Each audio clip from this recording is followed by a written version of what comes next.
The New York Knicks are worth $6.6 billion.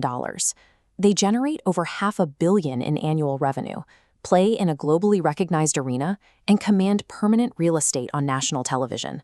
Yet they haven't won a championship since Richard Nixon was sitting in the White House. In professional basketball, the daily conversation is largely dictated by geography. A franchise located in a massive media market receives automatic relevance, allowing them to substitute their zip code for actual on-court competence. Because of this, we get an entirely distorted media cycle. All it takes is a meager 3-game winning streak in November to trigger nationwide alerts and unironic declarations that the Knicks are finally back. They haven't built a basketball dynasty. They've constructed an incredibly lucrative economy based entirely on the illusion of their own relevance. Author Sean McGuire finally audited this delusion. His new book, The Knicks Have No History, is a forensic, statistically backed takedown of the NBA's loudest and most overrated franchise. He wrote it for every fan in Memphis, Denver, or Indiana who has watched their team build a genuine winning culture, only to see national networks bump their coverage to debate whether New York should trade a backup point guard. The book serves as a 50-year audit, exposing how geographic privilege actively harms the competitive balance of professional sports. To understand the depth of the rot, you have to look at their front office. For 5 decades, they have perfected the art of organizational malpractice, starting with a catastrophic choice in 1976. The ABA was merging with the NBA, and the Nets offered the Knicks a deal: waive a territorial fee and receive Julius Erving in his absolute prime. The Knicks actively passed on Dr. J, choosing to take a one-time cash payout of $480,000 instead. That established a pattern. Decades later, with a roster desperate for talent and a hometown legend named Ron Artest begging to play for them, they drafted a player who literally never set foot on an NBA court. This animated graphic illustrates the gravity of their ultimate 2019 humiliation. The Knicks traded away their best young player specifically to clear massive cap space for Kevin Durant, only to watch him sign with the Brooklyn Nets, the other team in their own city. Instead of pivoting intelligently, the front office panicked.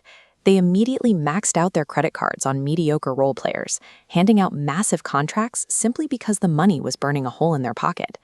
They treat the NBA draft and free agency not as mechanisms to build a contender, but as highly efficient tools to actively avoid acquiring true superstars.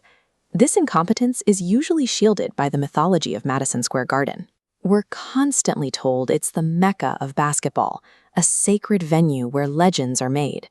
The statistical reality is entirely different. MSG is actually the NBA's most reliable arena for opposing legends to set scoring records and pad their highlight reels. The atmosphere practically guarantees this outcome. Visitors step onto the floor knowing that if they put on a good enough show, the hometown crowd will give them a standing ovation while their own team gets humiliated. And then there's Celebrity Row.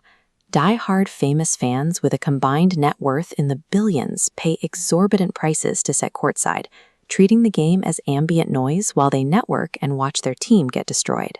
Madison Square Garden operates as basketball's most expensive theater, a place where the visitors always get top billing. No one has profited more from this arrangement than the sports media, specifically through the Stephen A. Smith economy. This chart puts that economy into perspective. Over the last 2 decades, Stephen A. Smith has made an estimated $96 million primarily by screaming on television about Knicks dysfunction, while the team has managed just 2 playoff series wins in that span. Watch what happens to this media revenue model if the Knicks become a functionally competent team.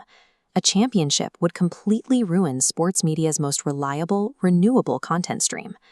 The ultimate irony here is that James Dolan and the team's ownership are the ones providing the raw materials. Their terrible decisions are quite literally paying the mortgages of the pundits who criticize them. The sports media has successfully convinced the public that they desperately want the Knicks to succeed, when the math proves that failure is vastly more profitable. McGuire's book pulls all of this evidence together into one devastating thesis. The New York Knicks are the WeWork of professional sports. They carry a multi-billion-dollar valuation built entirely on zip code, corporate aesthetics, and the delusion of future potential, rather than any actual sustainable performance.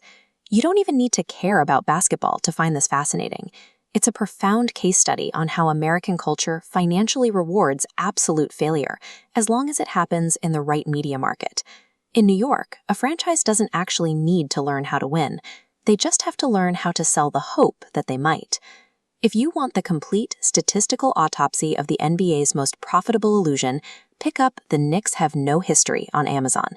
It is the most savage roast in modern sports history, and the perfect gift to ruin a Knicks fan's day.